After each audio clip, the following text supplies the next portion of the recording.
Previously on Echo. This is my first memory I've been thrust into consciousness. You should probably call me Big Ma, darling. You see the doors close just as peace officers and juggernauts swarm the doctor. They didn't have to do all that! He's defenseless! I don't have much interest in useless things. Yellow means fear. Guess what? We had the greatest breakthrough in the tuber program. You're never gonna get it. Mom? Like, where are Eiffel? Where are you? And now, a word from a friend of the show. Hey there, fellow D&D and TTRPG nerds. Kayla Lundgren here from the Potions and Potpourri podcast. I'm here to tell you all about our little talk show, where myself and my co-host Keisha get together to have discussions about Dungeons & Dragons and other tabletop games. While our show is primarily a casual, loosely formatted talk show, we also like to dip our toes into the occasional live play game, interview guests from all across the indie TTRPG realm, and have even been known to do some in-house improv creations on our segments that we call Potions. So whether you're a new D&D player looking for some solid advice on character building, or you're a seasoned dungeon master wanting more ideas for how to beef up your monsters to truly scare your players, Potions and Potpourri has a little something for everyone.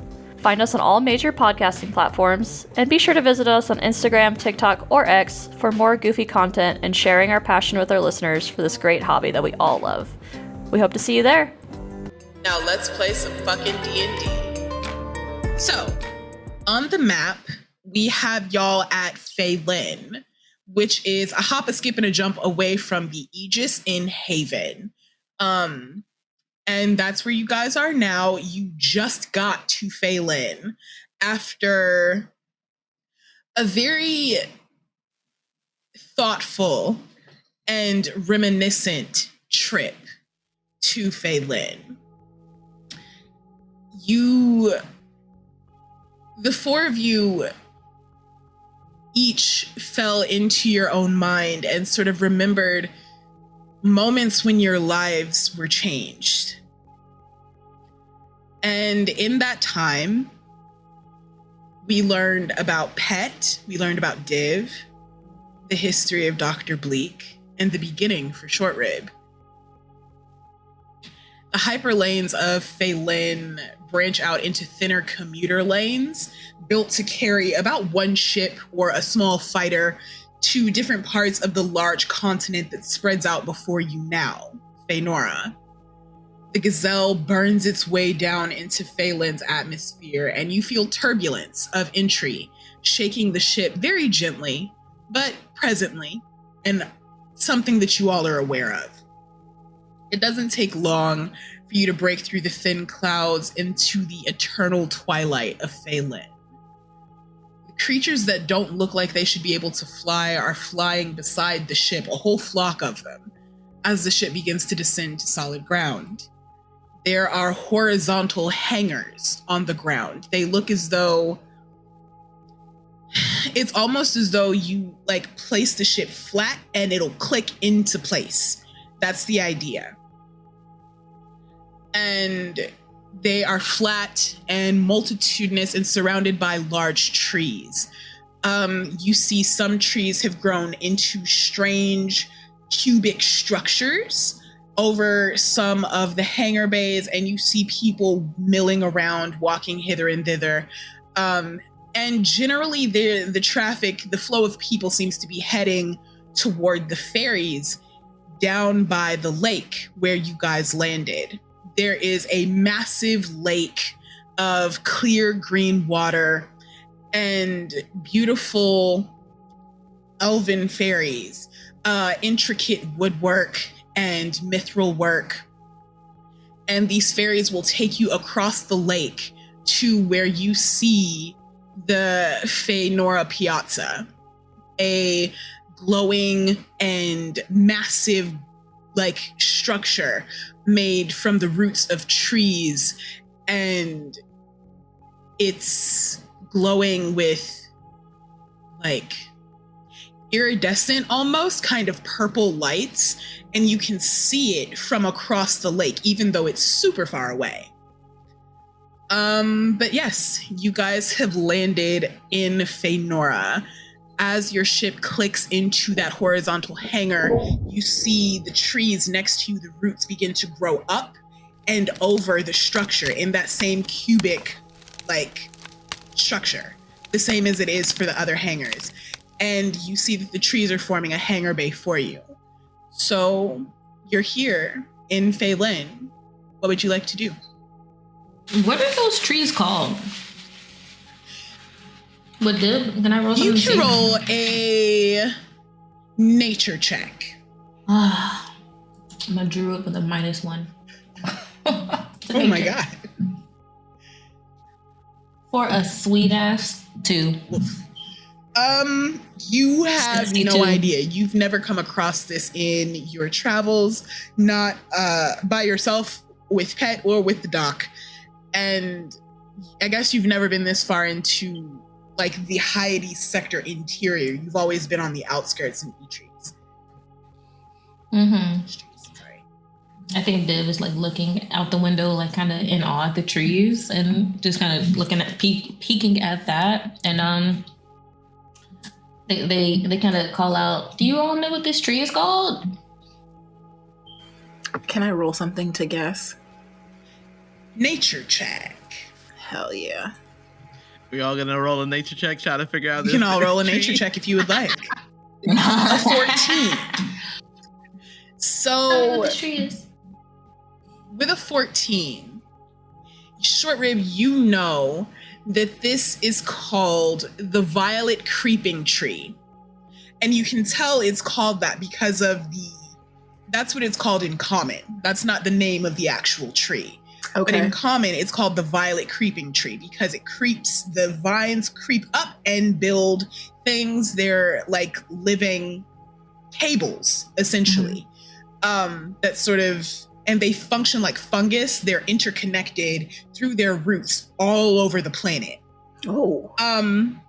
Very cool stuff. Love these trees. But I will ask you, where is Short Rib on the ship? On the ship? Yeah, I was yeah. got the same question too, nigga.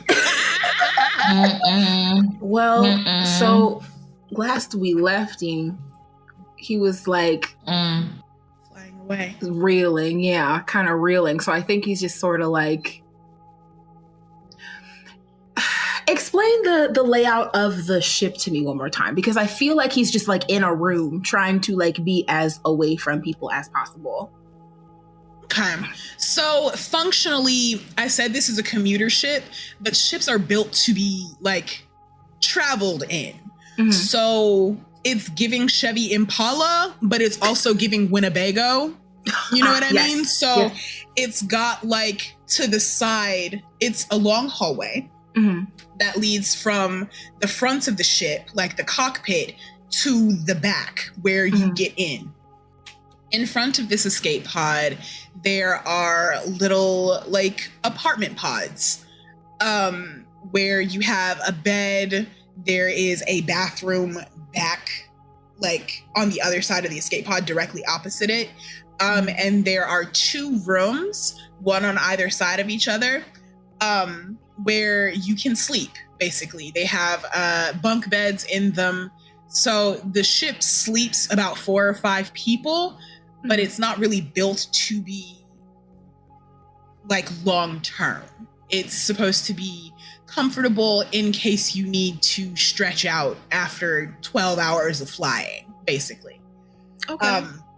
So what you saw with that 12 perception that you rolled in Roll for Thickness, with that 12 perception, you hear or heard a part of the conversation that was going on near the cockpit, because were you in one of the rooms? I was trying to be in a room by myself, yeah. You were in one of the rooms. You saw Pet and Div walk out of one of the rooms, and that room, the room opposite it, that's the one that we find you in now. And you hear Dr. Bleak say yellow means fear. And you hear Pet and Div sort of commiserating over that. So with that in mind, what is Short Rib up to right now?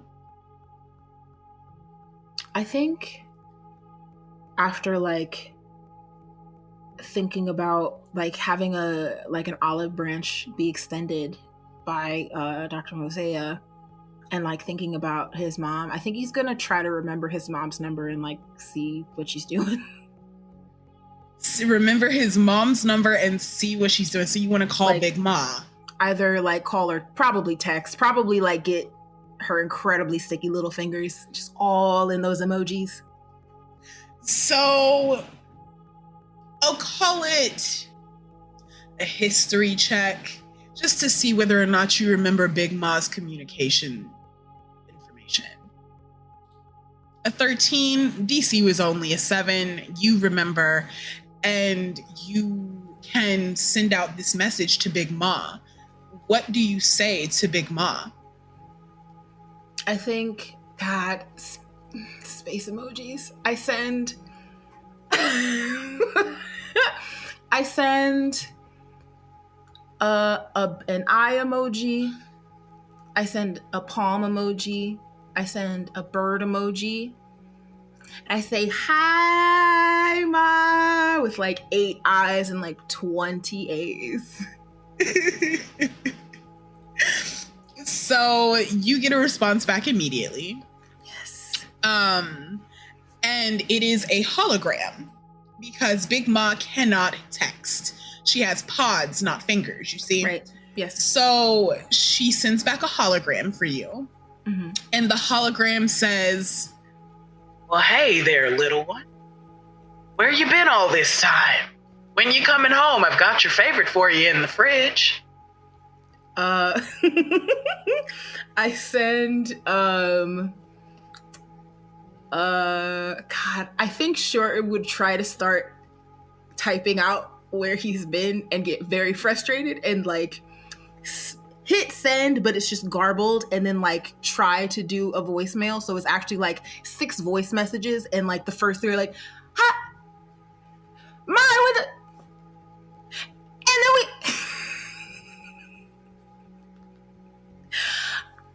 I went into a ship, and then I met a hippo and a dinosaur robot and a doctor. Long pause.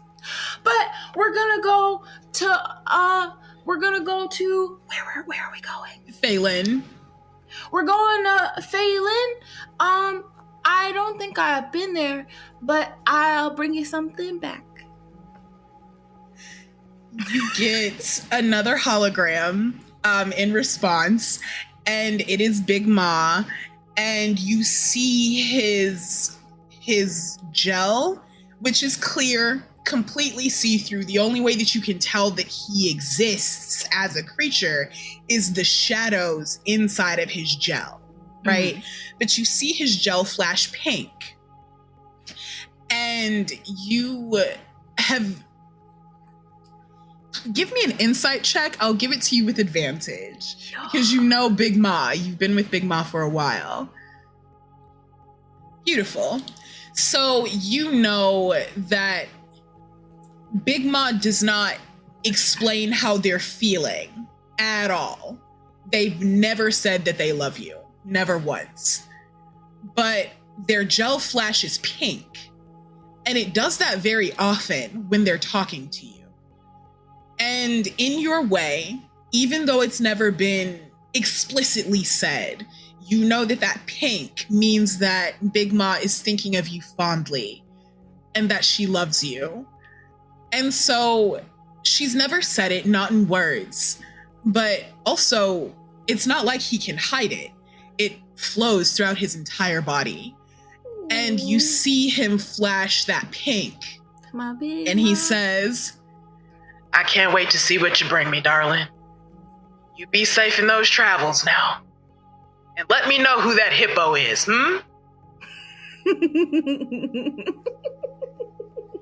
Okay, I miss you. I love you. I miss you too, darling. I gotta go. And flashes pink, clicks off. I think Short Rib kind of like flutters in and out of like minor illusion, just like, I don't know, just like thinking far more about like seeing Big Ma again, you know, and not really thinking about maintaining. And so I think they just kind of like sit in that for a little bit, and then they start claiming the room. Mm-hmm. Okay, Drawing on stuff.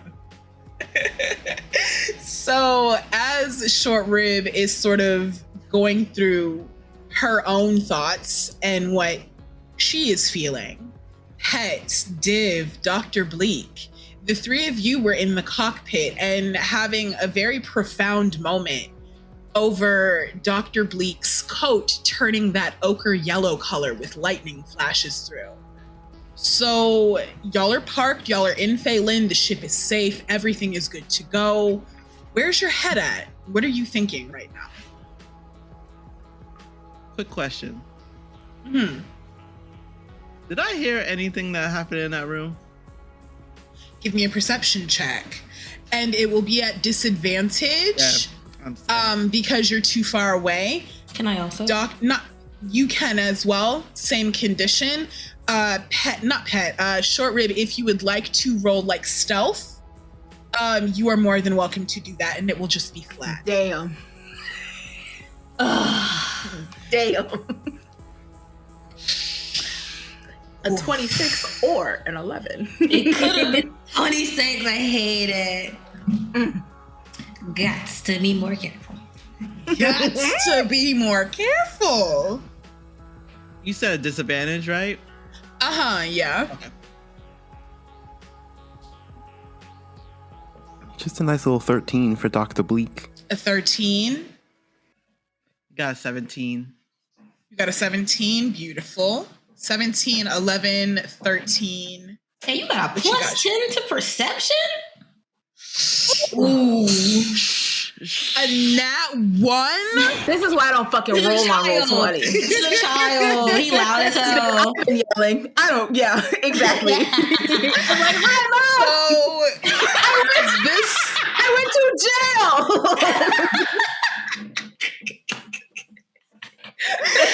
So this is how this plays out.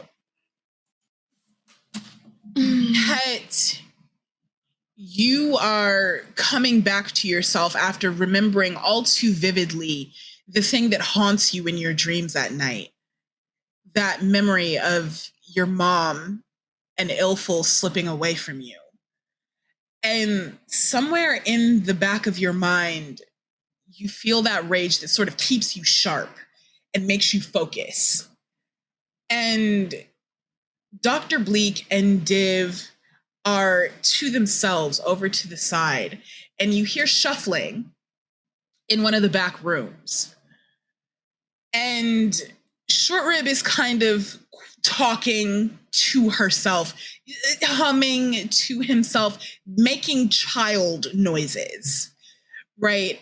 And as Short Rib, as you vacillate between keeping up minor illusion and not keeping up minor illusion, Het, you hear a difference in Short Rib's voice.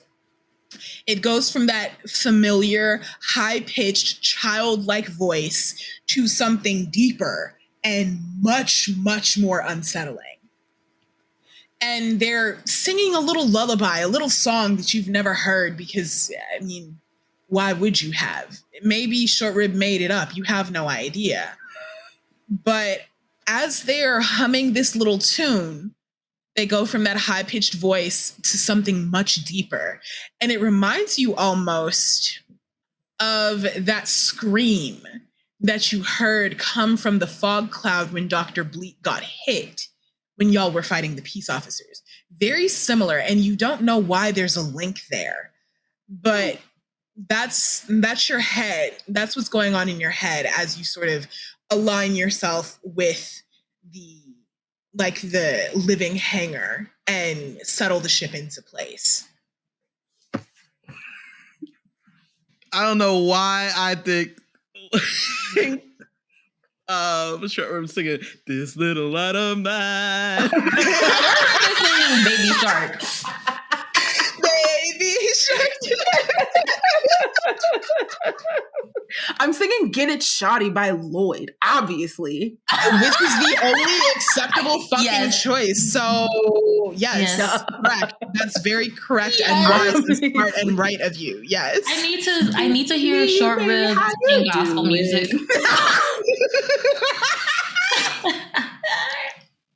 Excuse me, Miss Lady, how you doing? They're fine. Yeah, everything's okay. I think Pet definitely clocks this and does 2 and 2 together. And in their mind right now, I'm like, okay, we are dealing with forces that maybe I don't know about just yet. But at this moment of time, I think Pet's not really...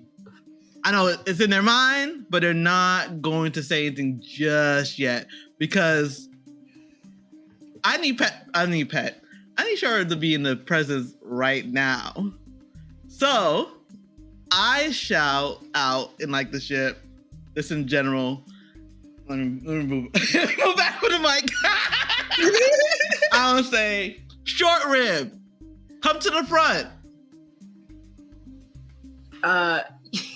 It stops. You hear the get it, shawty, get it,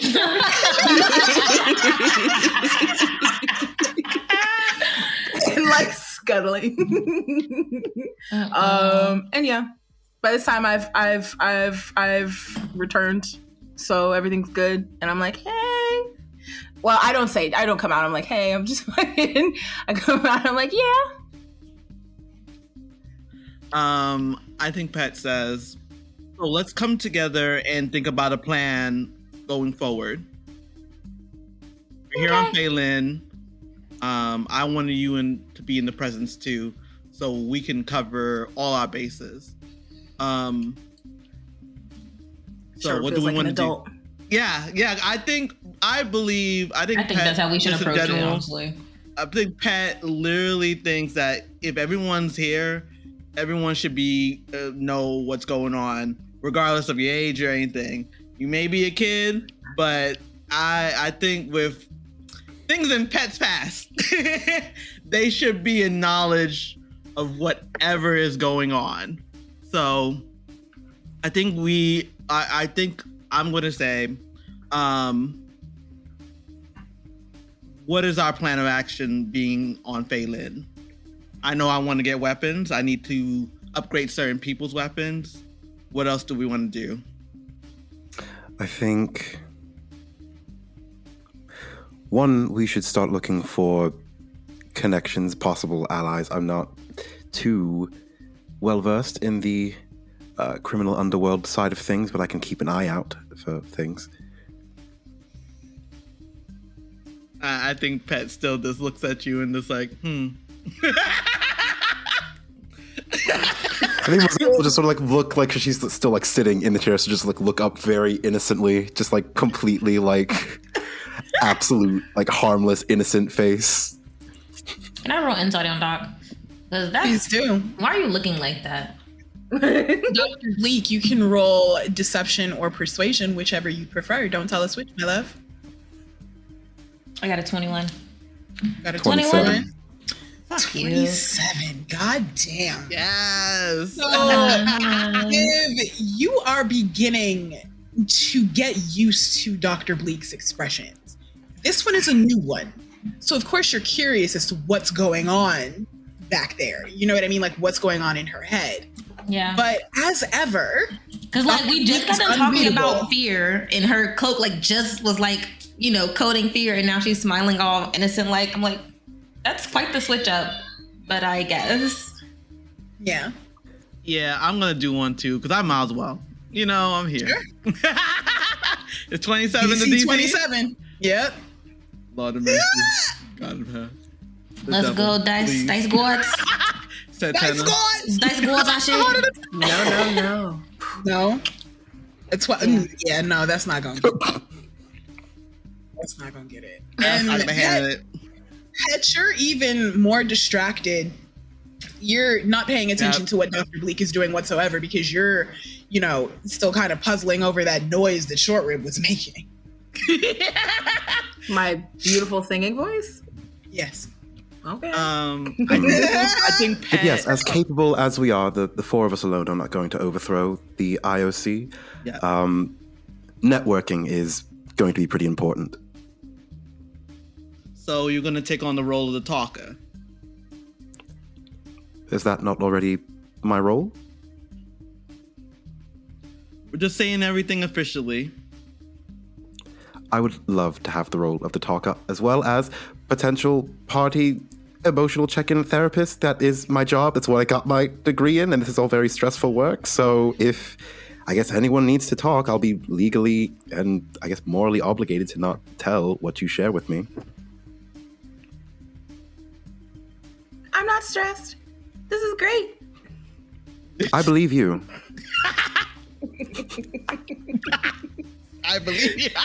Sure, nods his head like, yeah, this is great.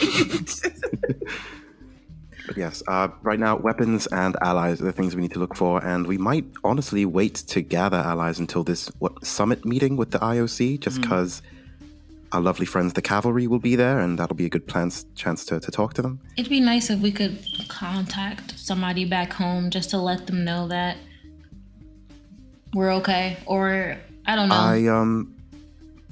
And Dr. Bleak would kind of like smooth out her lab coat and like sit up straight. I have been working on something with my magic. I know that since we left / got arrested, you haven't been able to alert Astra out of fear of messages being tracked or anything like that. And I have, since, after some meditation,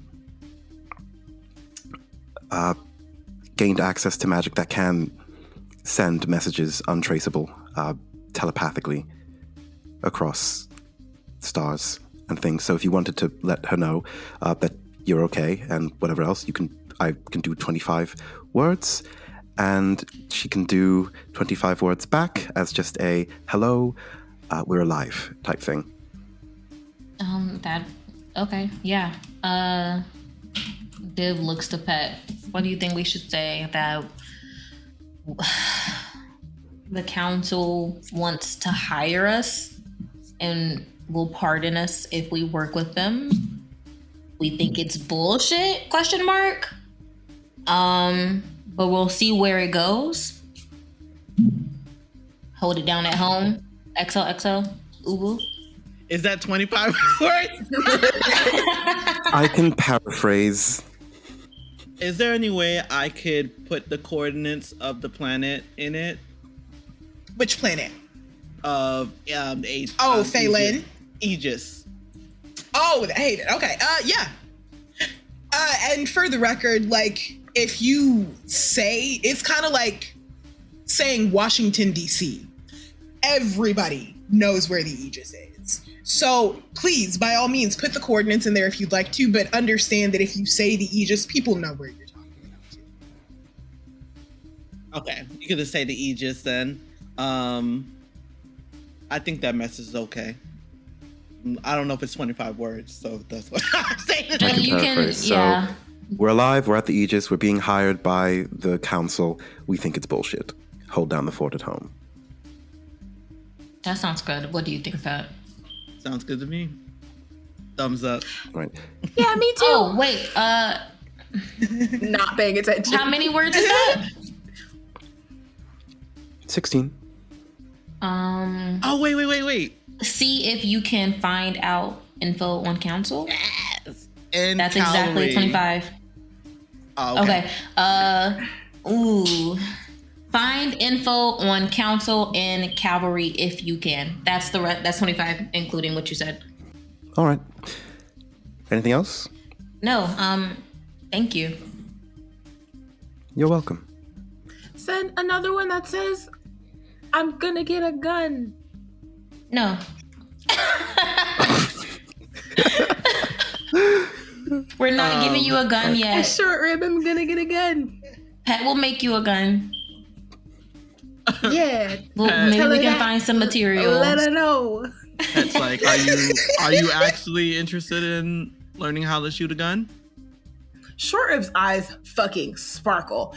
Yes. Oh. Yeah. Yes. You'll make me one? I'll definitely make you a gun. Yeah. Yes. And gets very excited, starts jumping around a little bit, doing a little bird hop. So, okay. Oh my gosh. That's so cute. Before, as Short Rib is doing this little bird hop, Dr. Bleak, do you send that sending to Astra? Yeah, I think Dr. Bleak will is there like a kitchen in the spaceship? Yeah, there's a nice little kitchenette to the back and to the other side of the bathroom. Yeah, I think Dr. Bleak will go there. So I do need some material components for the spell, just a little piece of copper wire, and she'll just take out a dagger, start stabbing a blender until she can get some copper wire out of it. Grab the copper wire, and you just see her You just need a little bit? Yeah, a little bit. Can I have wire sticking out of me? Can I just open my coat, snip off a little bit with my claw and give it to Doc? Yeah, go nuts. Cool, I'll do that. Put away the knife. Does Short Rib see that? Do you know how to use that thing? I'm a little worried. The silence. Yes, I know how to use a knife. I'm a doctor. No,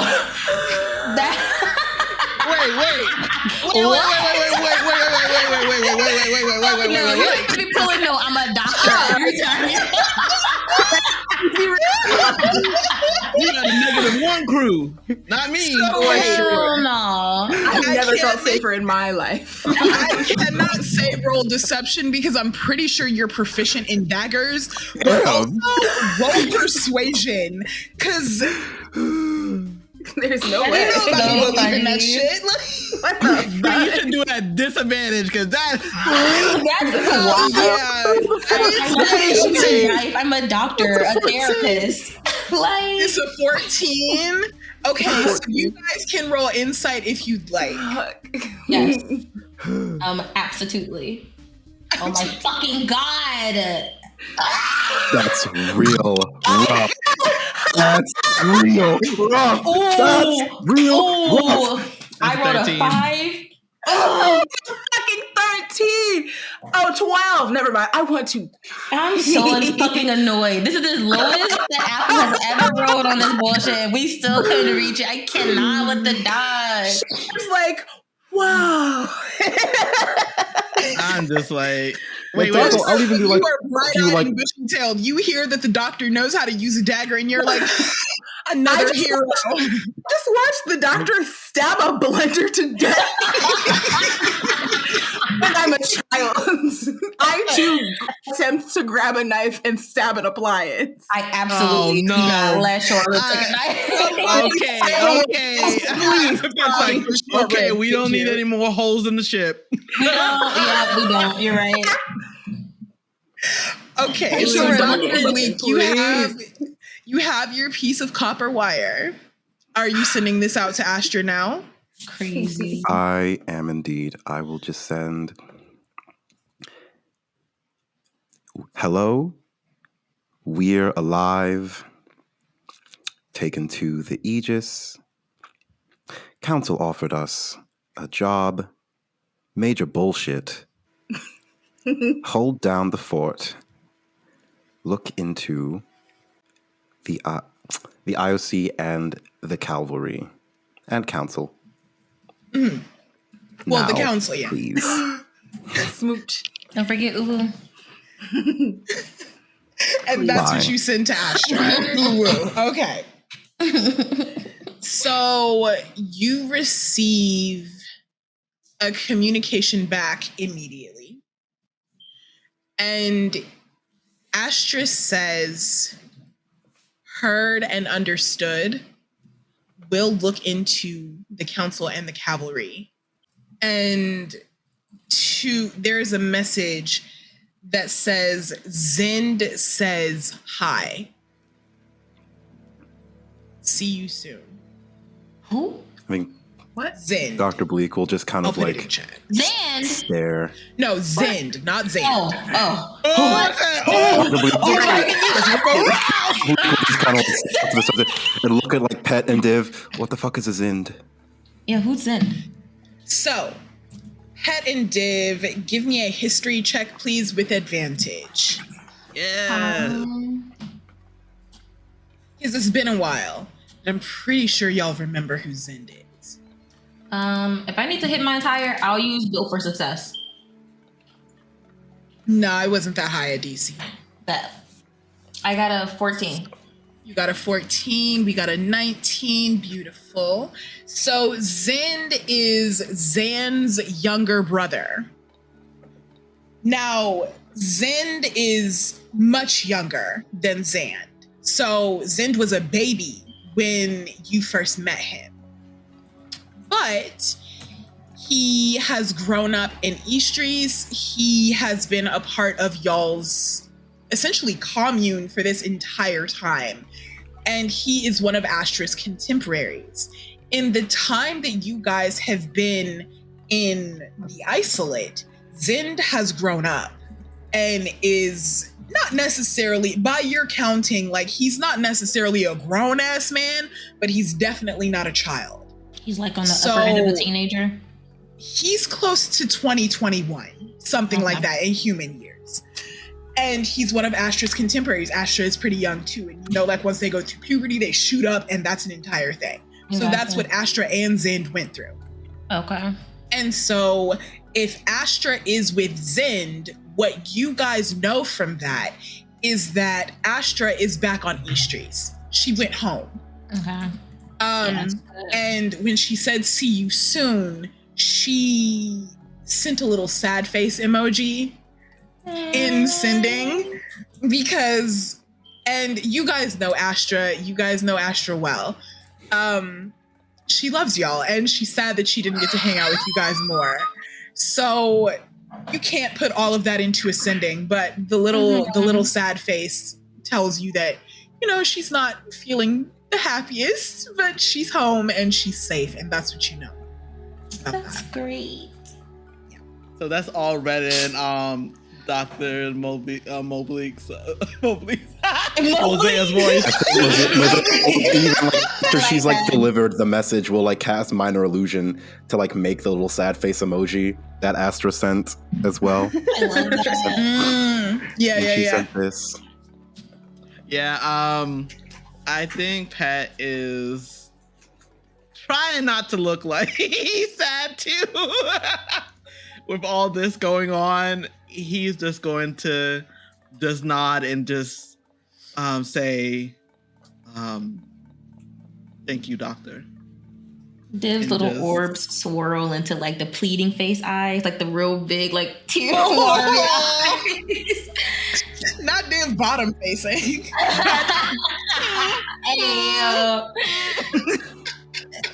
Oh my fucking god.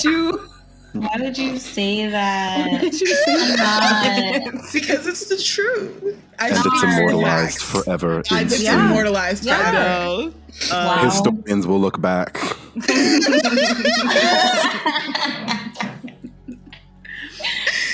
Yeah, I think that doctor will kind of like put her hands in her pockets. Right. So, yeah. All right. Well, I was going to say one more thing. Communication. I know Short Rib has something going on with their mind that connects with other people. Does anybody else have something that we can connect to mind-wise? I have the ability to cast short distance messages. They're a bit less subtle than the big one that I just did, just because I do have to mouth the words. They can't be heard, but I usually need to mouth the words, and then you can reply that way as well. Also needs a bit of copper wire to get done, though usually I can focus that as well. Div uses their newfound telepathy in everybody's head. Oh. And they're like, as long as I have eyes on you, like within 60 feet, I can communicate. And Mozaeya will say out loud, can we communicate back, or is... Yeah, you can respond. What is the verbiage of telepathy? 1 moment. Is that a feat you took? That's the feat I took for yeah. Chef's kiss. Gorgeous. Gorgeous. So let's You see. just made my job so much easier and you don't even know. I like to like think of it as Div was tinkering with themselves after like going through their schematics. And Is that what the kids are calling it these days? God. you know what? Not too much of my nigga Div. He's up on a nigga. He's That's up what on the a kids nigga. are calling it. All right. Any fucking Continue. ways. Div You was know what? tinkering with I'm just gonna themselves. read telepathic. It says you can speak telepathically to any creature you can see within 60 feet of you. Your telepathic utterances are in a language you know, and the creature understands you only if it knows that language. Your communication, they can't respond back to me. It doesn't give the creature the ability to respond to you telepathically. But I can't cast a detect thought spell with no spell slot, so I could probably do like telepathy and cast detect thoughts who just kind of... Or no, never mind. That was tweaking. Never mind. So yeah, go ahead and finish that description. All right. It was tinkering with themselves. Okay. After going through their schematics, and I like to think that that's just something that they unlocked on their skill tree. So in your... Well, you were tinkering with yourself. What tool proficiencies do you have? I'm sorry. Just because you keep saying Do you have Tinker's tools? I do have Tinker's tools. God. Go ahead and You give can't me a do it just Tinker's with tools tools. check. Oh my god. And we'll do it with advantage. I'm sorry, do you not use toys? It's the future. We have With toys. tools. We have tools now. We have the ability. Of course. Oh, how do I roll it on? Oh, so for Filthy. Tinker's tools, I'm pretty sure it's Disgusting. dexterity plus proficiency for you. Dexterity plus proficiency. So I run my dex check. And then my proficiency is a plus 3. Yeah. So that makes it a 14. And if I can use Built for Success if I need to do some other cool shit.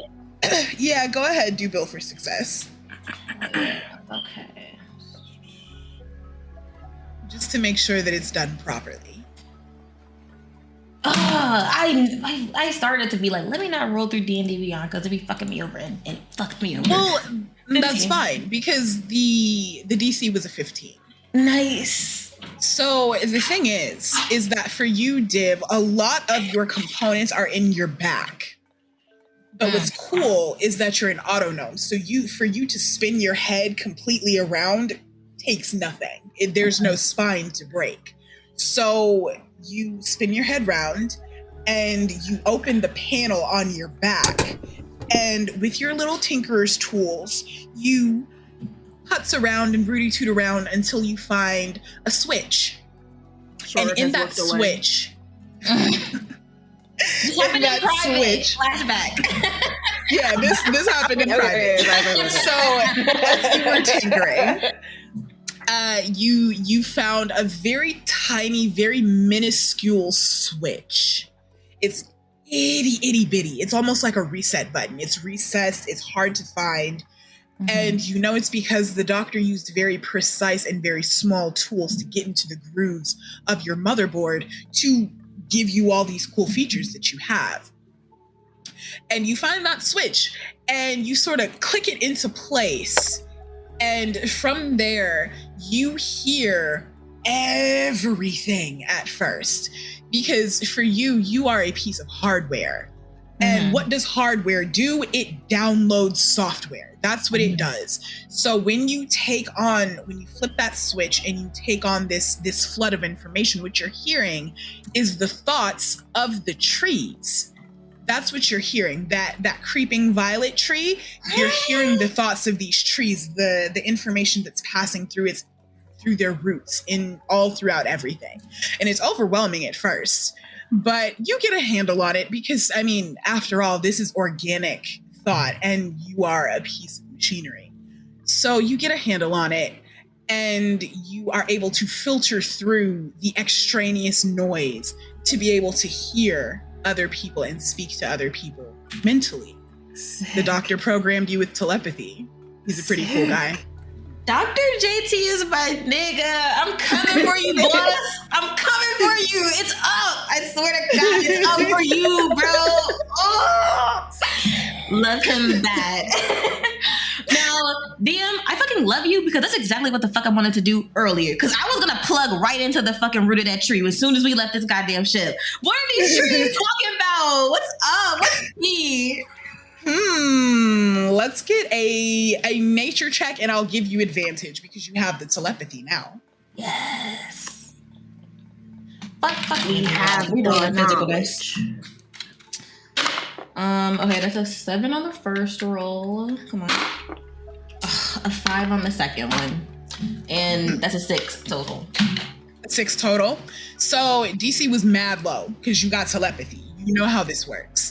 And you're still getting a handle on your abilities, but it takes you a second. You breathe in, even though you don't necessarily need the air, but it's a calming sort of motion. It's something that the doctor taught you. So you breathe in and then you breathe out and you connect. And it feels like electricity is shooting all throughout your body. It feels like you're getting static all throughout your body. But that buzz, that hum of life and consciousness becomes very apparent to you, and you hear the trees. Their thoughts are very simple and very, very old, these trees. Hollow, which is why when the wind blows, there's a tune in the air, a soft tone, as if the wind is going through like reeds. On the wind, you hear "Get a Shotty." Yes. Oh my God. And so you hear the trees and they are thinking as one. Breathe. Grow. Stretch. Up, breathe. It's a very odd sort of cadence that they keep. An unnatural rhythm, something that you've not heard before in your time with the doctor, with Pet, and by yourself. This is new to you. But the trees are chanting in tandem to breathe, to grow, to stretch up, further and further. And that's what you get from the trees. Damn. Okay. Div getting that. I think their eyes are like fucking like ones and zeros, like still an orb shape, but like they're just like flowing really fast when they're using telepathy. And is it possible to communicate with this tree? Like Div asks, I think Div asks, how long have you all been here? Since the beginning of the planet? Or can you hear me? Give me an Arcana check. I'll give it to you with advantage. I'm proficient in that now. Are you? Yeah, I can't resist Arcana. Period. Okay, that was a 12 on the first roll and a nat 1 on the other one. I'll take the 12. Okay. For a 14 total. 14 total. So it takes you a second to get into the conversation that these trees are having. Because it's not really a conversation. It's not even a call and response. They are talking at the same time. All of them, all of the trees on this planet are talking at the same time. And they're speaking in that exact same rhythm, the exact same cadence. Not one of them falls out of line. It's honestly pretty insane. That's so fucking cool. And you hear the trees when you finally cut in and say, "Can you hear me?" You hear a stutter. And like physically around you, you hear the wind go like blow that tone again. And then it stutters. And you hear in your mind the trees saying, New one, who is this? Who is the new one? Who is the new one? And they're sort of talking back and forth. And now they're having a conversation. You hear all sorts of different cadences and timbres all throughout this communication that you're having with this tree. and they finally calm, and it goes in tandem with the stuttering of the wind, that tone from the wind. And when the wind gets back its normal tone, you hear the trees chanting again, breathe up, grow, stretch, and sort of talking amongst themselves. They don't really answer you. But then, what is a conversation to a tree, honestly? Right. Did they ask, who are you? They're talking to themselves and saying, who is this? Who is this? Okay. You're welcome to answer them if you'd like. Let me roll. What did answer them? That's a good idea. Should I be fucking up their groove? Maybe I shouldn't be like intruding on this, you know?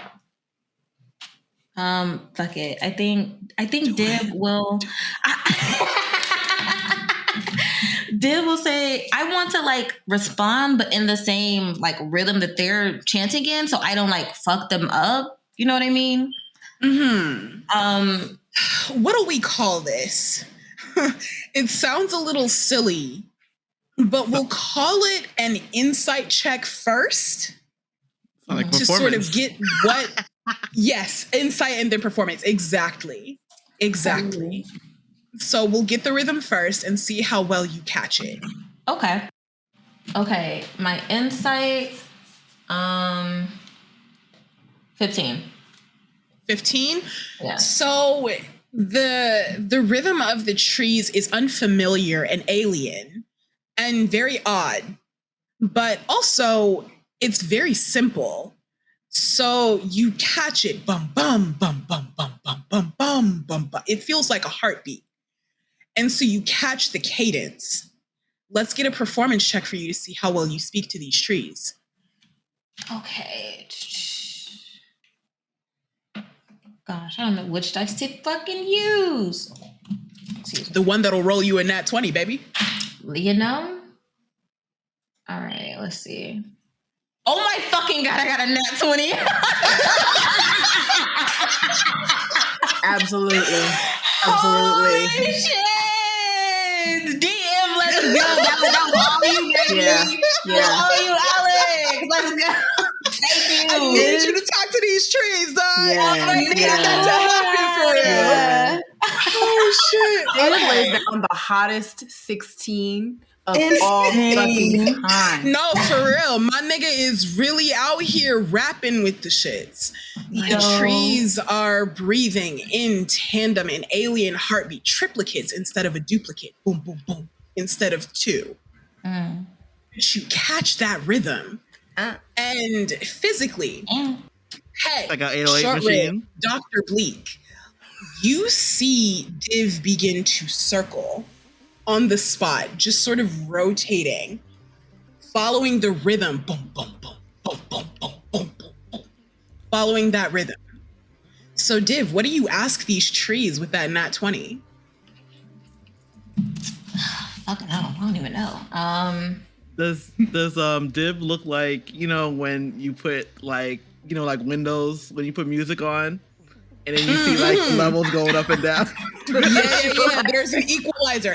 And there is like, there's ones and zeros in one eye and an audio waveform in the other eye. And it's just like Rhapsody is everywhere, man. Dr. Mozaeya is like looking directly at Pet. When Pet starts panicking, she'll start panicking. But until then, this is just normal for Div, they assume. Yeah, it's pretty new for Pet too, but they're not reacting.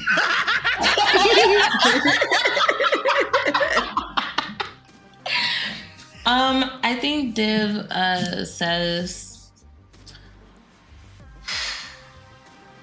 I'm Div.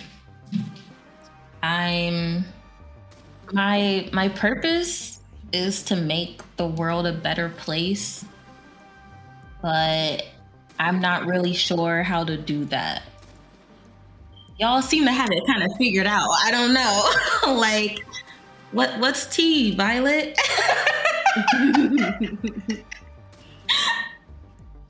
The creeping Violet, for the first time, the planet in general, for the first time, goes silent.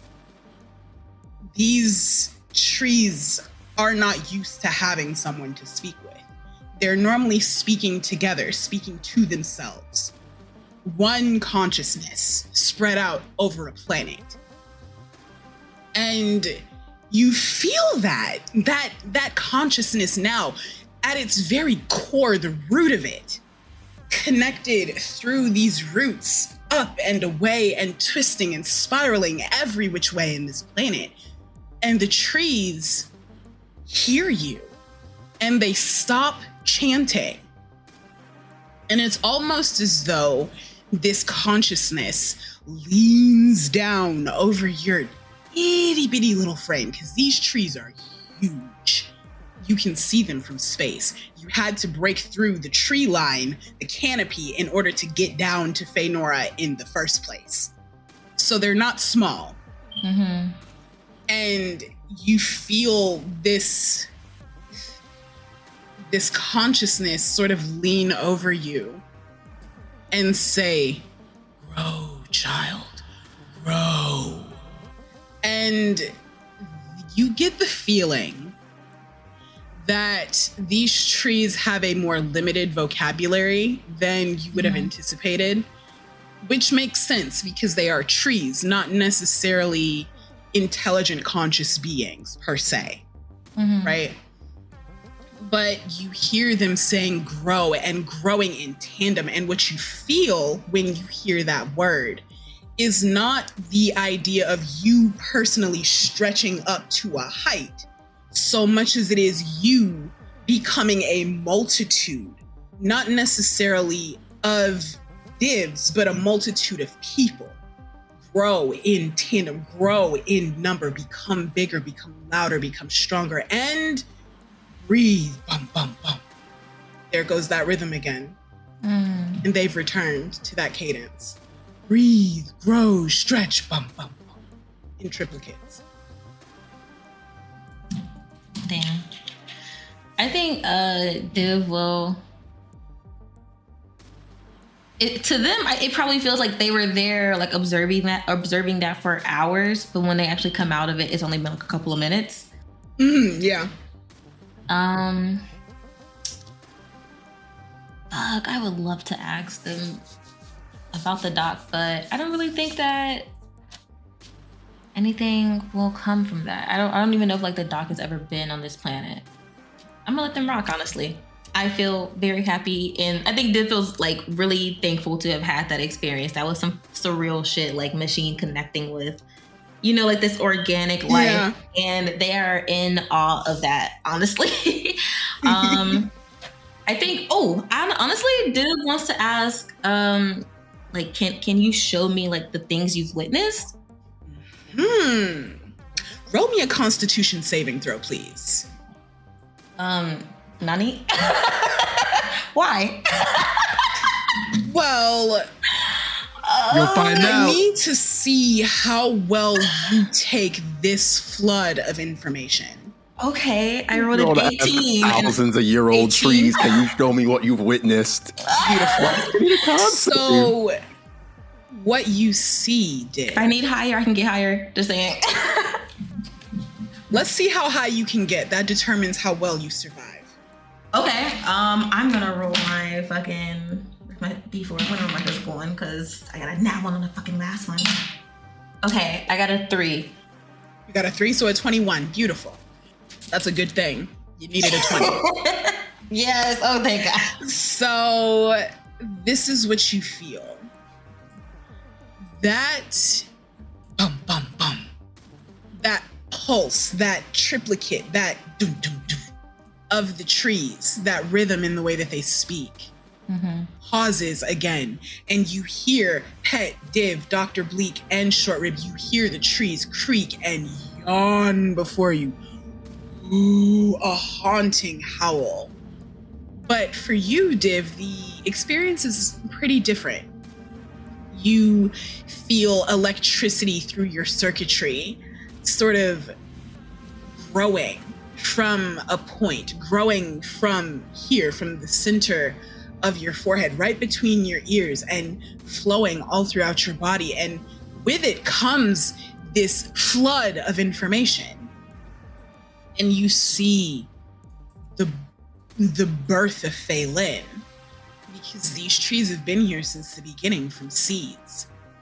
They formed up out of the primordial ooze, fell down from these prehistoric trees, and they grew. And slowly through the winds, through the water, through the erosion of the planet, they blossomed and ate the molecules in the soil and became tall and strong and hollow and thick, so that when the wind blows, it answers to the trees first. Yeah. And so you see the dawn of Phelan. And for this tree in particular, the one that is forming your hangar bay, you see the rise of the Phelan Piazza. From nowhere, the migration of the astral elves, who have always been, but are also so young. Mm-hmm. And you see that these trees are older than old, more than ancient, artifacts in their singular specialness. These trees have seen it all, but they've only seen this. So they know everything, but they know nothing at the same time. Ooh, okay. I think at that point, Div, like after receiving that, Div definitely like lets out a breath, probably audibly lets out a breath, which is crazy because they don't breathe, and they never like even pretend to.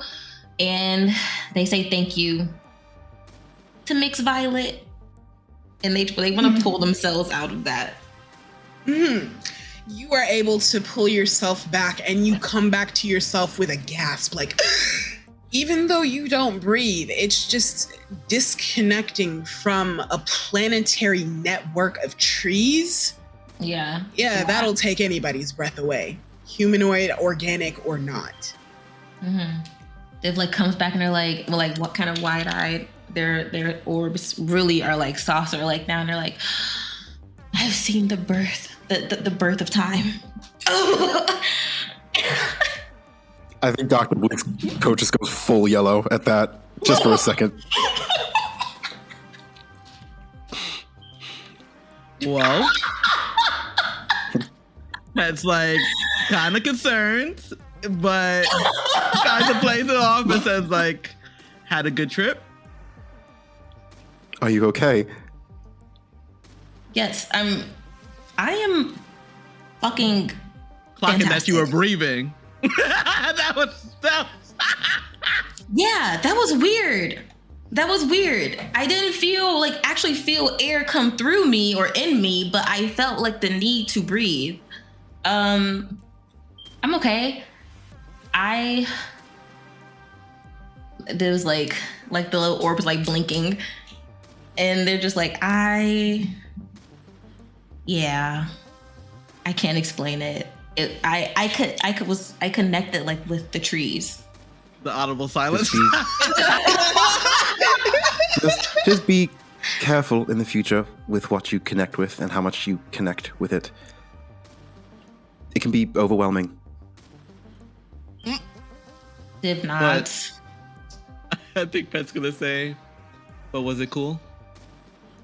Div tries to use telepathy to like show like what they just saw to Pet.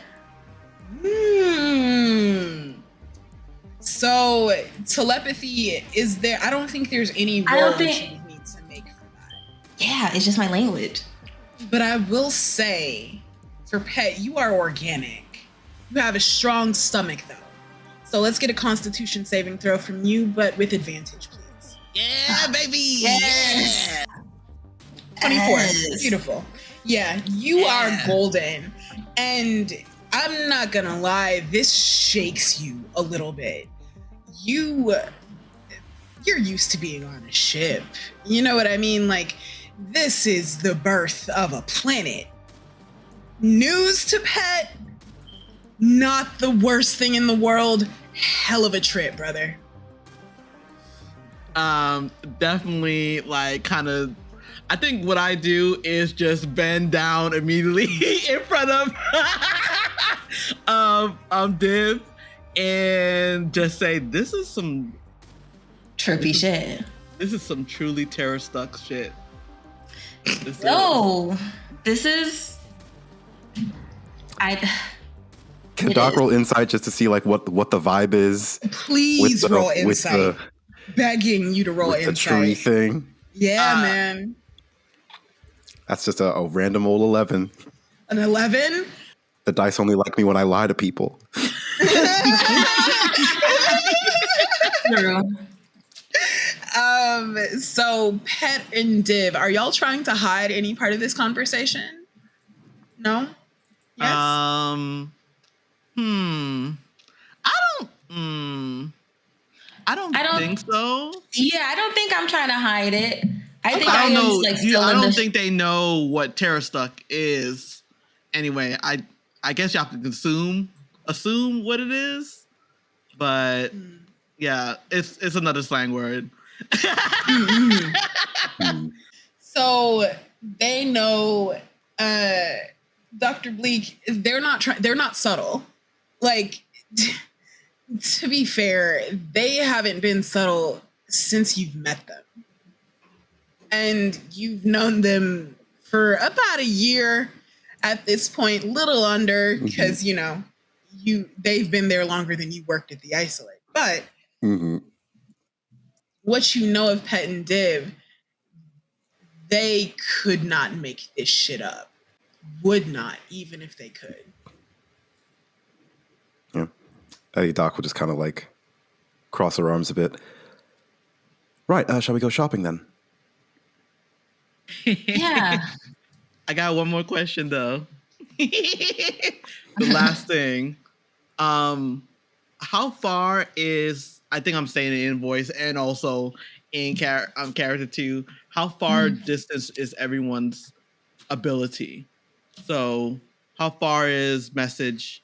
How far is Max or Short Rib's ability to talk in the mind? And I know telepathic is 60 feet. How far is that? Oh, okay. So what is everybody's telepathic range? Yes. My message can go 120 feet, and then the big one can go anywhere in the galaxy and beyond. Shorb doesn't have any real concept of like measurement. So Shorb just starts talking to you telepathically and walking away until you stop hearing him. What is Shorb saying in my mind? Okay. Shorb's honestly, Shorb's probably telling you about Big Mom. Probably like, Mama, I'm really excited to go back and see him. It's gonna be really fun. If you want to meet him, you can. You just gotta be really nice. Don't say anything mean about my mom, or it's gonna be up. and that's 30 feet. Oh my God. Okay. I think Pet just includes if I have a sight out of line or a true sight, if anybody's in trouble, I will take the shot. Cool. And it's running off of the ship. Let's go! Yes, I'm very excited to shop. My distance just out of character is 240. So if anybody is out of sight and they are in trouble and we connect, I can shoot that far. I don't have disadvantage or things off of that. So that is incredibly useful. Overwhelmingly. Yeah, Shorb fully starts flying away. My flight speed is 50. Stay with the group. Cannot hear you. I'll message Short Rib, stay with the group. Shorb speaks back to you in your mind.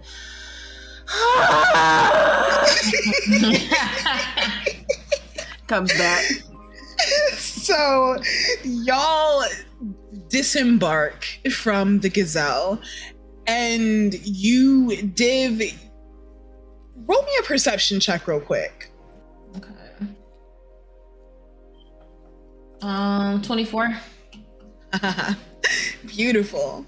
So as y'all are walking off of the ship, disembarking, leaving the hangar bay, you see, Div, you look backward for just a moment, back at that creeping violet, and you see a flower that is as big as you are sprout forth from one of the roots and begin to shimmer with this iridescent purple light, same as the lights, incidentally, on the Feynora Piazza.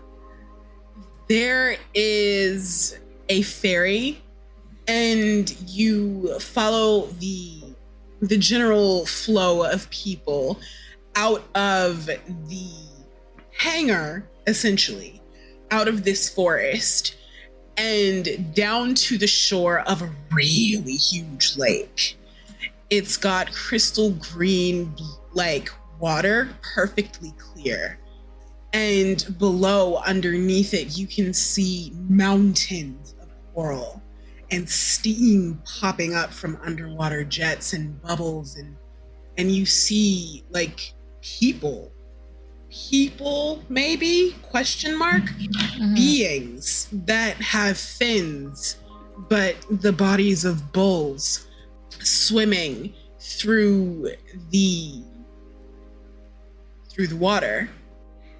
And you see aquatic coral-like horns and gills and fur where there shouldn't be any, but things are very strange on Phelan. So you board this ferry, which is carved of the creeping violet and is covered in those smaller versions of these purple flowers with iridescent lights in them. And the ship across the ferry, the trip across the ferry takes, I don't know, maybe 20, 30 minutes, nothing too long. And it's a big ferry. There's room for hundreds of people. There are games rooms, there are food stalls, and most importantly, there are seats carved of the wood that look out over the ocean or over the water. And honestly and truly, Phelan is beautiful. It's unlike anything you've ever seen. Alien in its beauty, but just the same, you can appreciate a good sunset anywhere. So you make it to the Feynora Piazza.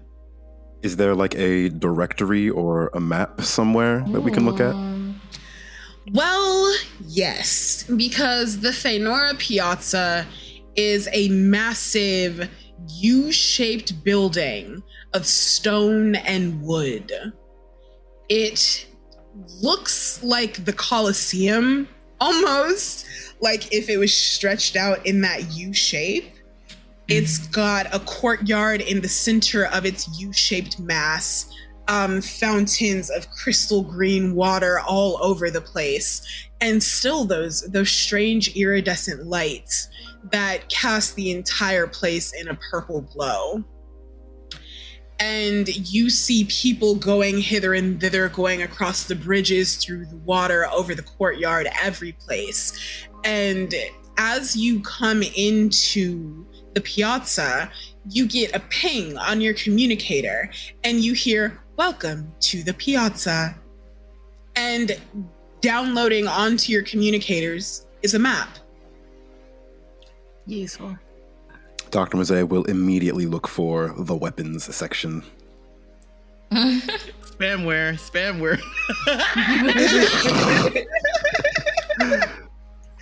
So you find a place called the Feynora Armory. So the armory sells everything. It sells everything. It's damn near as big as the piazza, but it's much more organized. Rigid is more accurate, like stark lines of merchandise and a very stiff looking magma dwarf marching back and forth behind the checkout counter, waiting for people to buy things they'd like to buy. I think what Pet's going to say when they walk into there, going to talk to Dr. Mozaeya and say, "Can I see your knife?" Dr. Mozaeya has been looking kind of grumpy since they left the ship, but she'll just kind of like take out the knife and hand it over to them. Do you have any sentimental value that you have with this knife? You see her think very hard. Nothing that I'm not willing to let go. Okay, I think what Pet does is going to look at your knife. Can you describe how it looks for me?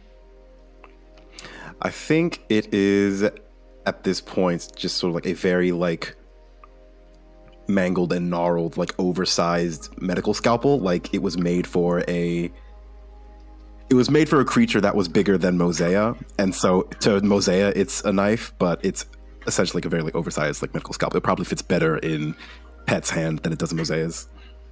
Where the hell is Mozaeya pulling this out of? I think I From just her look at it. coat, duh. Her coat, yeah. Yeah, like my gun. No one knows where my gun is in my coat. I think I look at it and just examine it, see if I can break it down in components. And Pat would say, "You don't mind if I break it down?" Not really, no. You can see it's not very like well taken care of. There's like still a few like blood stains on it that haven't been like properly cleaned and stuff. There's a little bit of rust. God. So I think for you, Pet, you have tinkerer's tools as well, don't you?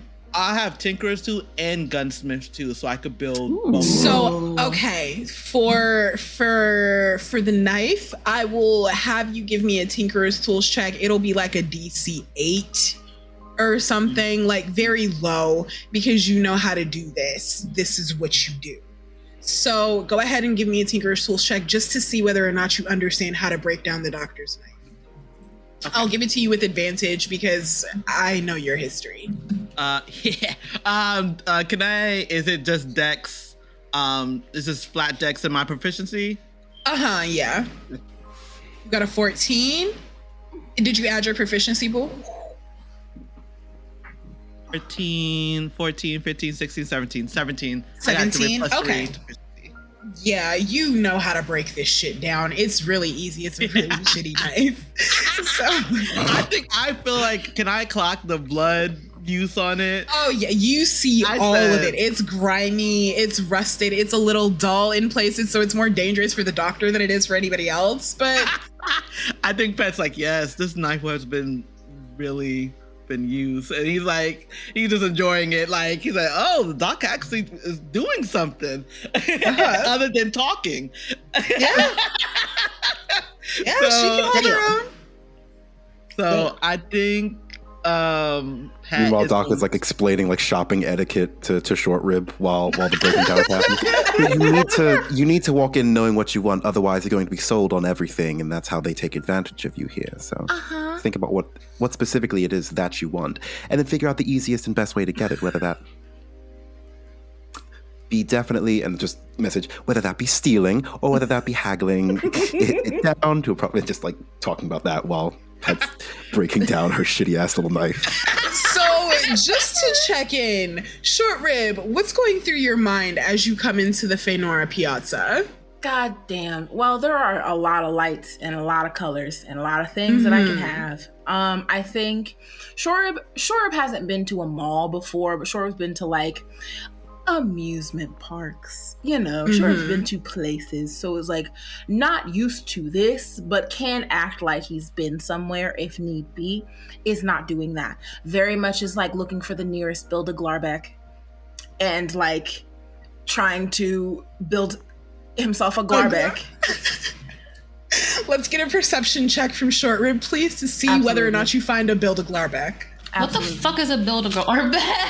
Oh! You don't know. I get Build-A-Glarbeck. Oh yeah, we need to go Build-A-Glarbeck. Build-A-Glarbeck. Oh, I think Gonna have to commission some pick crew person to make a Build-A-Glarbeck. Yes. No, not one. Not one. Can I help? Because No idea.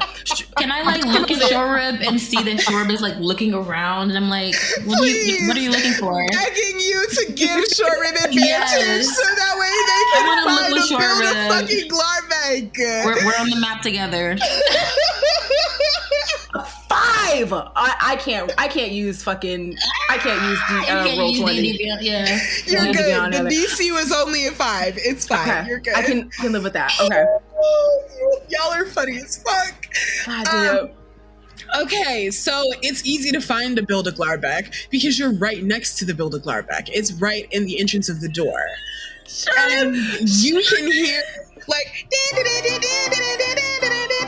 the music that's coming from the inside of the store, and you hear kids going making a fuss to get to this toy store. Yes. Where you can build a fucking Glarbeck. That is to say, a cute little stuffed creature of sorts. And they're adorable, and they're squishy, and some of them are slimy and make noises, but they're here, and they're expensive, and they're awesome. Yeah, there was supposed to be a Build-A-Glarbeck on the trash droid, but there wasn't like enough interest. So there's just like kind of like the shell of what it would be. And Big Ma used to be like, we're gonna fucking go to that Build-A-Glarbeck as soon as it's open, baby. And it never happened. So as they're like, is there one here? Like so enthralled in the search that he is not realizing that he's standing right in front of one. So yeah. And then Short Rib communicates telepathically to Pet and is like, if I build a Glarbeck, will you put a gun in it? Yes. I can't answer back, so I don't. And making dead eye contact with you. So like, So it's the gun. The gun depot's right next to the Build-A-Glarbeck. The Feynora Armory is a little bit further away, but it's possible to find, like, for obvious reasons, right? So it's a little bit further away, but it's not hard to find. You guys have a map on your communicators. Just bloatware for bloatware's sake. Now it would be so funny if the guns and the toys were next to each other. God, Really? Girl, listen. This is a Walmart in disguise. Okay? Walmart in Oh disguise. my God.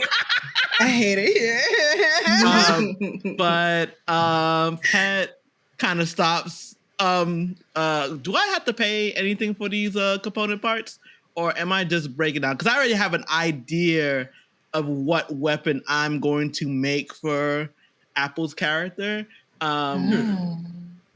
So, do I have to buy components for it? Because I already have the knife. Do I need to add other things? I'm gonna roll a dice. Call high or low.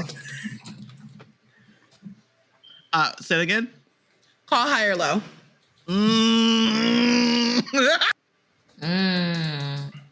I'm gonna just go high. Go high? Okay. Okay. So you don't have to buy anything else. You know that if you are careful, you can break down this scalpel into the components that you need to do what you're trying to do. Alrighty. I think I look at Short Rib. I don't know if Short Rib can see me, but I'm gonna say if we're far away from each other. No, y'all are right next to each other. Oh, because Short Rib went to the whatever thing. I don't and think I'm in the Short Rib is armory. left yet. No. Has Short Rib left yet? No, I have just been Okay. looking for it. I'm being Div is actively pointing it out to me. So I'm like, okay. I see this happening, and I turn to you and I ask you telepathically, if I build this thing, will you put a gun inside of it? And I say yes. No one hears what I've asked you, so they just hear you tell me yes. And I turn to Dr. Mozaeya Bleak, and sure, it's like, okay, will you take me to Build-A-Glarbeck? Sure. Yay! Grabs your hand, runs off. Is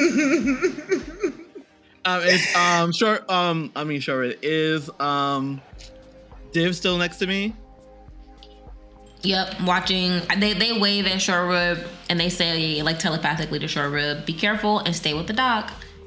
And Short Rib says back, I know, I get it. But look, you gotta get back on the ship. You know, we gotta. Hey, you need your gun. and whispers telepathically, I'm gonna put a gun in the Glarbeck. Oh, they whisper back, "Give me a Glarbeck too, and I'll do the same thing." Okay. Matching guns. Okay. Runs faster. I'm gonna say out loud. You know that kid just asked me to put a gun in a stuffed animal, right? Yeah, can you make me one too?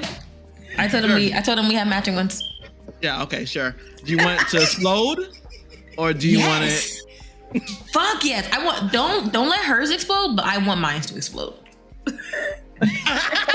Can we do like a backpack Teddy situation where it's like a quick access, like grab the gun? You know what I mean? Yeah, you can build a Glarbeck that's like that. You can build one you can wear, one that walks on its own, all kinds of cool stuff. It's a really cool toy store. I don't know why I remember an anime where there's a character who has a gun with a teddy bear and he shoots it through the teddy bear. Yeah. Yeah, to quiet down. You're remembering this happening right now. It's this campaign. You remember Echo session number 10 where we get the Right. We got multiple teddy bears, Glarbergs, whatever. So Dr. Bleak will take Short Rib over to Build-A-Glarbeck. So, okay. Let's just get really quickly an understanding of what everybody's trying to do. We're gonna do some crunch and then we'll do a summary and get you guys to where you gotta get to. Yeah. So, what's everybody trying to do? I know Short Rib and Dr. Bleak are heading towards Build-A-Glarbeck. There are a few places that you can go in the Feanor Piazza. There's a food court. Food mechanically has different effects and stuff here. The Feanor Armory, of course, where you can buy weapons from the PHB and from a specific list. There is a Gucci, GOOCHI, where you can get luxury fanny packs, boo-boo. It's all for you. They cost an extreme amount of money and they're very small, but they're designer. There is a Sabonica here. Sabonica is a place where you can go and get tools and equipment. So anything from the PHB that you want that's not a weapon or armor, you can get from there. 15% markup. Same idea as the armory. You said no weapons and no armor? No weapons and no armor. So if you're trying to get equipment or material components or like potions or something like that, you can find it in Sabonica. Gotcha. And lastly, there is a Raw Bali, which is a fast food chain that sells slop. There are no mechanical benefits. It's just shit. Very nice. What's the name of it? Raw Bali. Raw Bali. I'll actually drop the names of everything in chat because I just realized these are a lot of made up words. I can't wait to see if they match up. Then I looked at Pat. I'm like, what do you have in mind? Where do you want to go? I think I'm gonna. I could hit a Sabonica for some equipment for repairs. Ooh, that would be smart. Yeah. And then is gunpowder and bullets would be over here? Bullets would be in the armory. Gunpowder would be in the armory and a Sabonica. Okay. You can find it in both. I'm gonna go ahead. I'm gonna have to talk to you later. But I want to get some bullets. It's not for me, but just in case for extra for both of them. We'll try to, as we as we try to get them to be able to shoot a gun, or at least do a short, what's it called? Crossbow? Yeah. Crossbow, basically. I want to get stuff for that, and gunpowder, components to make bombs, and that will kind of summarize what I want to get from the gunnery here. And I will go with Blue. Get thee to a gunnery. I'm sorry. Blue, are you going? Oh, and also I want pommels.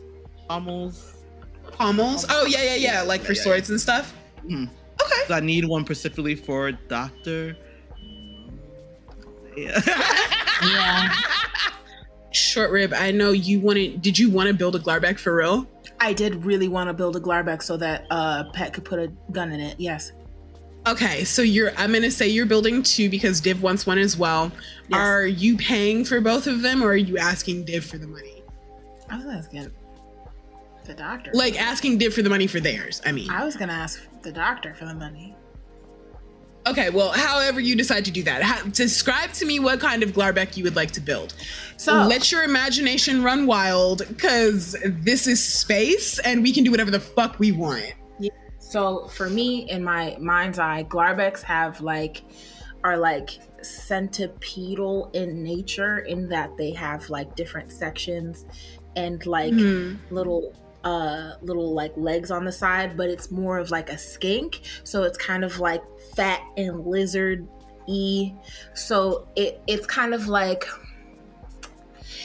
it's like if a pill bug was a lizard. Oh, so cute. So I like pill bugs and lizards. They're just like blown up, like you know how like a Build-A-Bear is like a bear is large, a Build-A-Bear is small. It's the opposite. A Glarbeck is small, fucking Build-A-Glarbeck is fucking giant. So it basically is like a big old stuffed animal, and Short Rib makes like a regular, like a kind of a holdable size for them, but like gets very excited by the look of like the big fucking like shimmering like green and pink one, and so they like grab the shell for that and start like putting like the stuffing into it, and they like whisper like a secret little message on like the little heart and put the heart in there, and they go up to they are like, I don't know, they're like asking the doc for help throughout, because obviously like they can fly, but like I assume there are like fail safes, because it's a place where like alien children go, so some of them probably can fly. They're probably like, okay, well here's a thing, so you can't go this high, so you don't get fucked up. There's somehow. a net. Yeah, it's a net. So they gotta like have the doc reach for shit. Okay, so do you, to your super special Glarbeck, do you add any clothing or accessories? Yes. So on my Glarbeck, I'm gonna put a red shirt, and it's got stripes on it, and I'm gonna put like a pair of like blue bottom covers, and there's a hat. I'm gonna put a hat on it. Doctor, will you pick out the hat for me? What hat do you think my Glarbeck should wear? I think Dr. Bleak's eyes are just completely glazed over in this place. Yeah, Dr. Bleak is being, you hear the shrieks of alien children and very put upon alien parents and very enthusiastic alien parents who are shrieking in tandem with their children, making a big fuss. Cultures are different, so some of these people are very loud, and there's nothing wrong with that. They are excited Dr. to Bleak's be eyes here. are not glazed over. She has her notebook out and is like making like notes in the margin for like parents and like different diagnoses of just like different like.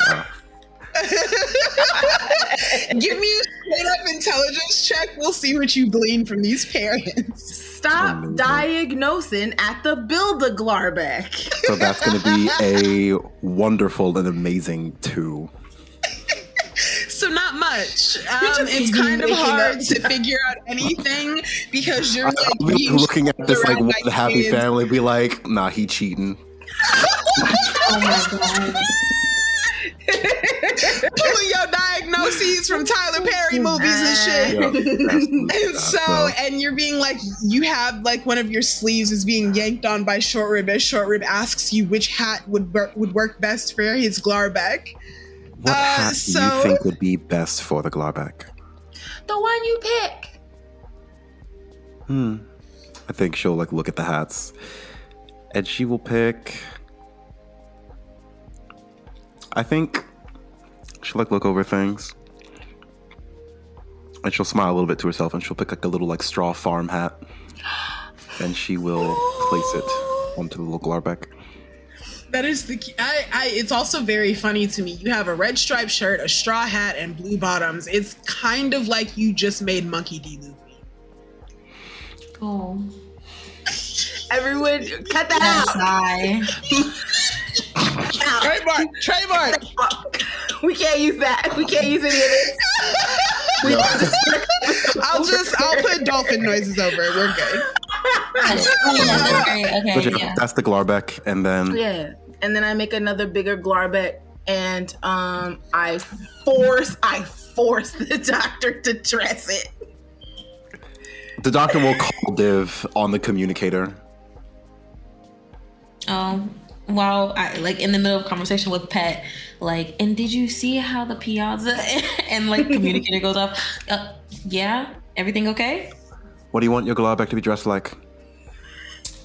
Honestly, Div, give me the phone. Let me talk to Short Rib.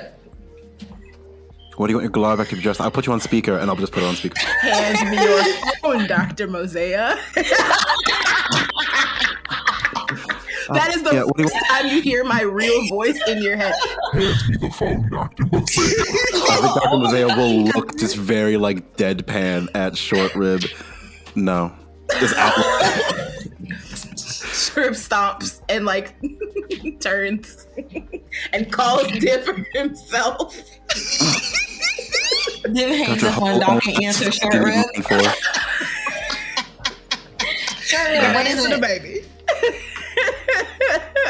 I dress Div's Glarbeck like a doctor. That's just like lab coat. Div feels that, and they tell Short Rib, "Don't let Doc dress my Glarbeck as a fucking doctor." I got Make it metal. Make it metal. I'm taking it all off. Thank you. So, okay. Dr. Bleak and Short Rib, y'all are goodness. Y'all like put these Glarbecks together very painstakingly, and you go over the details, and Short Rib makes sure that everything is perfect. Yeah. So your Glarbecks. How much they running us? 1,000 credits. 1,000 credits. 500 for both of 500. them. 500. Are you trying to haggle with the Build-A-Glarbeck? The fucking 2 hour Literally, Mozaeya will like stand at the front of this line full of screaming, whining children and just hold it up as long as it takes for 500 credits to be the agreed upon price. Roll me either persuasion or intimidation. You let me know which one. Persuasion. It's a 27 again. Love to see it. Yeah. This Just- okay. Go on, put in your best Karen voice right now. Let's I need hear it.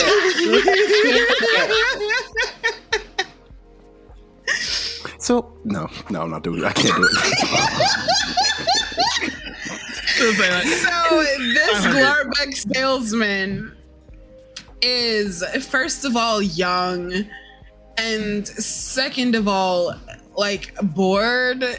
And so when you look over at him and you're like, I'm only gonna pay 500 for this, he looks you up and down, very deadpan, very not paying attention.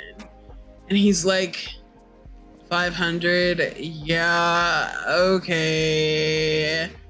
500 credits, I guess. I'm gonna get fired anyway, who cares? That's the correct attitude. I'm seasonal, man. I don't give a shit. That's great. Love that for you. I'll hand over the 5. I don't give a shit. Starts grabs the fucking Glarbeck, starts running around, screaming. Continue. So you pay 500 credits for these Glarbecks. And Pet and Div, Pet, I know you bought your stuff already. Div, was there anything you wanted to buy, or are you Gucci? Yes. Okay. So, so hear me out, DM. I would really, really love this satchel called a living loot satchel. It's a wondrous item. It's something that can rank up, and it's in, like, it says, as a rank 2 horse person, you are granted the use of a living loot satchel, which is an uncommon magic item. But that's when it ranks up. It starts out as a common item. And functions as a bag of holding and is available in a variety of colors and styles. And if you're a druid, which I am, it's made from natural, organic, locally sourced woven fibers.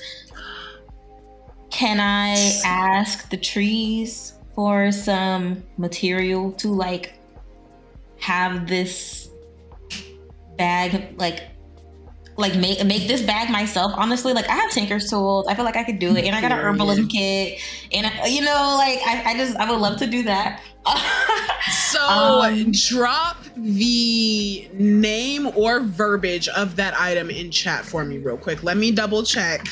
Yes. But rule of cool is what rules my table. So you're gonna be able to do that. I think that's fucking clever.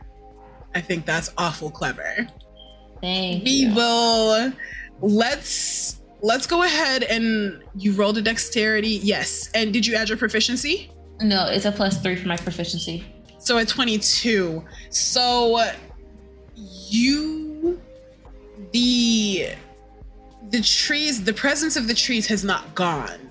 It's just quieter because you're not focusing on it anymore. When you tune in and you ask them for these materials, you hear that boom, boom, boom, that triplicate pulse again. And sprouting up beneath you in your motherboard, in your fibers, in your circuitry, you feel electricity and growth and movement. And then that boom, boom, boom again. And the feeling that rushing, that growing, that electricity is gone. And you spin your head round and pop open your back panel, and you see the little material components that you need from these trees skittering along your circuitry and moving into the palm of your hand. Hell yeah. Hell yes. I love that. Yeah. I tell them thank you. Just a heartfelt. You don't get an thank answer, you. but you do hear that boom, boom, boom again. Gang. That's gang now.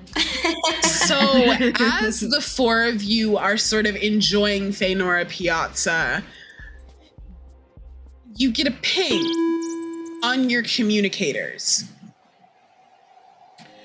And the ping is coming from Ambassador Sovenis. And they forwarded you a communication about the summit, which is supposed to transpire in the next week. Literally a week to the day. And some of the parts of the communication have been redacted, like the topics that are going to be brought up during the summit, those have been redacted, but you see a list of names. You have a dossier on each of these people that you were supposed to be protecting. And of the names, there are 8 different names. You know 3 of them. You know Ambassador Sovenis, because that's who sent the communication and led you to your apartment pod. You know Commissioner Kethri Zarek, because that person was extremely antagonistic to you, and it's kind of hard to forget that. And you know the name Calpurnius the Major. And you know his name because he runs the IOC. He runs the galaxy, basically. You also see the names, and I'll put all of these in chat, so don't worry. You also see the name Spokesman Tekel, Valtor the Next, Voss Barlow, Dax Carson, and Jara Bingen. And you see dossiers on each of these people. And it's honestly more information than you can look at cursorily. It's a lot. These are extremely powerful people that you've just gotten a dossier on. And you know now that this is real. Yes, you will be protecting the ambassadors, the leaders of the IOC in a political think tank summit. It feels real for the first time. Is any of this information encrypted? The redacted parts are, the open parts are not. I think the moment this ping is like sent, I think Dr. Mozaeya like smiles incredibly wide for the first time. Yeah, that too. What are you thinking of, Dr. Bleak? What are you thinking of as you smile that feral smile? I think Dr. Bleak is getting similar to when they entered this mall and got a map of where everything was located. They have now gotten a dossier on the people that they are looking to dissect, and the better full picture they have of these people, the easier it is to know where to cut, is kind of her thinking right now. And so this is a very, very big step forward. So as you have this thought of these leaders, these voices, these people, these beings who run the galaxy, unfairly, no less, they have the audacity to ask you to protect them. And the only thing you can think of as you pay for these goofy-ass glarbecks is how much the IOC just fucked up. And that's where we're going to leave it for today. Ooh. And we will see you next week for episode 9.